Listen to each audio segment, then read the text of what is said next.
Հայաստանի էլեկտրական ցանցեր ՓԲԸ-ն շուրջ 2 միլիարդ դրամ ընդհանուր նախնական արժեքով վերանորոգման եւ հասցեական ծրագրերի իրականացման համար նախատեսում է ընտրել կապալառու կազմակերպություն։ Այս մասին հայտնում են ընկերության հասարակայնության եւ կորպորատիվ կապերի դեպարտամենտից։ ՀԵՑ-ը նախատեսում է բացմրցութային գործընթաց կազմակերպել բազմաբնակարան շենքերի մուտքերի էլեկտրատնտեսությունների, արտադրական շենքերի, այդ թվում ենթակայանների տանիքների վերանորոգման, ինչպես նաեւ հասցեական ծրագրերի իրականացման համար։ Ընկերության ներդրումային ծրագրով նախատեսված աշխատանքների, նյութերի եւ սարքավորումների ձեռքբերման ընդհանուր նախնական արժեքը կազմում է շուրջ 2 միլիարդ դրամ։ Մրցութային գործընթացի օբյեկտիվությունը, ներառականությունն ու թափանցիկությունն ապահովելու նպատակով ընկերությունը շուկայի նախնական ուսումնասիրություն կիրականացնի, գնահարցումներ ուղարկելով ոլորտում գործունեություն ծավալող հնարավորինս լայն շրջանակի տնտեսվարող սուբյեկտների։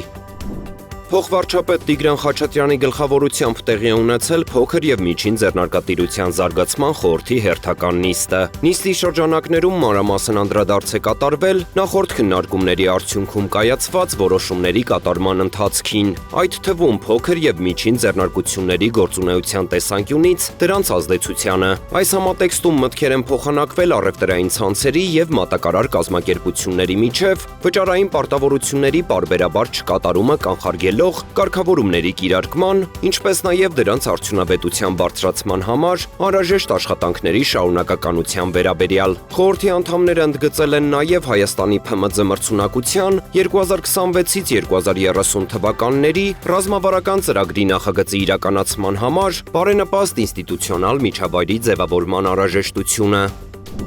Հայաստանի կառավարությունը նախատեսում է Firebird AI ընկերությունից 5 տարի ժամկետով ձեռք բերել $25 միլիոն բարձր արտադրողականությամբ հաշվողական ռեսուրսներ Հայաստանում արհեստական բանականության ժամանակակից ենթակառուցվածքների զարգացման նպատակով։ Համապատասխան չզեկուցվող նախագիծն ընդգրկված է կառավարության հուլիսի 16-ի նիստի օրակարգում։ Նախագծով առաջարկվում է 2026 թվականի պետական բյուջեում վերաբաշխում իրականացնել եւ տեղեկատվական տեխնոլոգիաների ոլորտի տրային կազմակերպություններին ու անհատ ձեռնարկատերերին տրամադրվող պետական աջակցության միջոցներից 957 միլիոն 876 հազար դրամ ուղղել նոր ծրագրի ֆինանսավորմանը։ Նոր միջոցառմամբ նախատեսվում է ձեռք բերել արհեստական բանականության համակարգերի համար անհրաժեշտ բարձր արտադրողականությամբ հաշվողական ռեսուրսներ եւ առաջատար գրաֆիկական պրոցեսորների հզորություն։